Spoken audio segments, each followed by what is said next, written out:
ಬೀಳೋದಕ್ಕೂ ಹೇಳೋದಕ್ಕೂ ತುಂಬಾ ಧೈರ್ಯ ಬೇಕು. ಧೈರ್ಯ ಅಂದ್ರೆ ಭಯ ಇಲ್ಲದೆ ಇರೋದಲ್ಲ, ಭಯ ಇದ್ರೂ ನಮ್ಮ ಜೀವನದಲ್ಲಿ ಮುನ್ನಡಿಬೇಕು ಅನ್ನೋ ಒಂದು ನಿರ್ಧಾರ ನಾವು ತಗೋತೀವಲ್ಲ, ಅದ್ರಲ್ಲಿ ಧೈರ್ಯ ಇರುತ್ತೆ. ಬಹಳ ಸಲ ನಾವು ನಮ್ಮನ್ನೇ ಕ್ವಶನ್ ಮಾಡ್ಕೋತಿರ್ತೀವಲ್ವಾ, ಇದು ನನಗ್ ಸಾಧ್ಯನಾ, ನನ್ ಕೈಲಿ ಆಗುತ್ತಾ? ಆದ್ರೆ ನಿಜ ಹೇಳ್ಬೇಕಂದ್ರೆ ನಮ್ಮ ಒಳಗಡೆ ಯಾರಿಗೂ ಗೊತ್ತಿಲ್ದಿರೋ ಒಂದ್ ಶಕ್ತಿ ಇರುತ್ತೆ. ರಾತ್ರಿ ಮೌನವಾಗಿರೋ ಆ ಕ್ಷಣದಲ್ಲಿ ನಮ್ ಹೃದಯ ಯಾವಾಗ್ಲೂ ಸ್ಟ್ರಗಲ್ ಮಾಡ್ತಿರುತ್ತೆ, ಸಫರ್ ಆಗ್ತಿರುತ್ತೆ, ಅದೆಷ್ಟು ಹೋರಾಟ ಮಾಡ್ತಿರುತ್ತೆ ಅಲ್ಲ. ಬೇರೆಯವರು ಕಾಣ್ದಿರೋ ನಮ್ ಕಣ್ಣೀರು ನಾವೇ ಒರೆಸ್ಕೊಂಡಾಗ ಅಲ್ಲಿ ನಮ್ ಧೈರ್ಯ ಇರುತ್ತೆ. ನಮ್ಮನ್ನ ಕೂಗಿಸ್ತಾ ಇರ್ತಾರಲ್ಲ, ಅಲ್ಲಿ ನಮ್ ಧೈರ್ಯ ಇರುತ್ತೆ. ಆದ್ರೆ ನಮ್ಮನ್ನ ಎಪ್ಸೋರು ನಾವು ಮಾತ್ರ ಆಗಿರ್ತೀವಿ, ಅಷ್ಟೇ ವ್ಯತ್ಯಾಸ.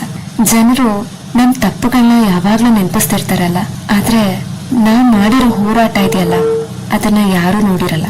ಪ್ರತಿ ಸಲ ನಾವ್ ಬೆತ್ತಾಗ ಎದ್ದಾಗ ನಮ್ಮೊಳಗೆ ಒಂದು ಹೊಸ ಶಕ್ತಿ ಹುಡ್ತಾ ಬರುತ್ತೆ. ಒಮ್ಮೆ ಅಟ್ ಪ್ರೆಸೆಂಟ್ ನಾವು, ಅಟ್ ಪಾಸ್ಟ್ ನಾವು, ನಮ್ಮನ್ನ ನಾವು ಕಂಪೇರ್ ಮಾಡ್ಕೊಂಡಾಗ, ನಮ್ಮನ್ನ ನಾವು ನೋಡಿದಾಗ ನಮಗ್ ಡಿಫ್ರೆನ್ಸ್ ಗೊತ್ತಾಗ್ಬೋದು.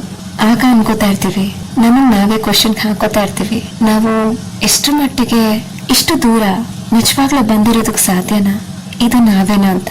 ಅದೇ ನಮ್ ಆಕ್ಚುಯಲ್ ವಿಕ್ಟ್ರಿ, ನಮ್ಮ ನಿಜವಾದ ಗೆಲುವು ಅಲ್ಲೇ ಇರುತ್ತೆ. ಇನ್ನು ಮುಂದೆ ಹೋಗ್ಬೋದು, ಇದೇ ಕೊನೆ ಅಲ್ಲ, ಇದು ಆರಂಭ ಅಂತ ಹೇಳ್ತಿರತ್ತೆ. ನಾವಿಡೋ ಒಂದು ಸಣ್ಣ ಹೆಜ್ಜೆ ನಮ್ಮ ನಾಳೆನ ಬದಲಾಯಿಸುತ್ತೆ. ಸೊ ಧೈರ್ಯ ಅಂದ್ರೆ ಜೋರಾಗಿ ಕೂಗೋ ಶಕ್ತಿ ಅಲ್ಲ, ಹೃದಯ ಓಡಿದ್ರು ಮೌನವಾಗಿರುತ್ತೆ, ಹಾಗೆ ಮುಂದುವರಿತಾನೆ ಇರುತ್ತೆ. ಕೊನೆಯದಾಗಿ ಒಂದು ಮಾತು, ಹೋಲ್ಡ್ ಯುವರ್ ಕರೇಜ್ ಗೈಸ್. ನಮ್ಮ ಧೈರ್ಯನ ನಾವ್ ಯಾವಾಗ್ಲೂ ಹಿಡ್ಕೋಬೇಕು. ಇಲ್ಲಿಂದ ನಿಮ್ ಕತೆ ಮುಗ್ದಿಲ್ಲ, ಇಲ್ಲಿಂದ ನಿಮ್ ಕತೆ ಆರಂಭ ಆಗುತ್ತೆ.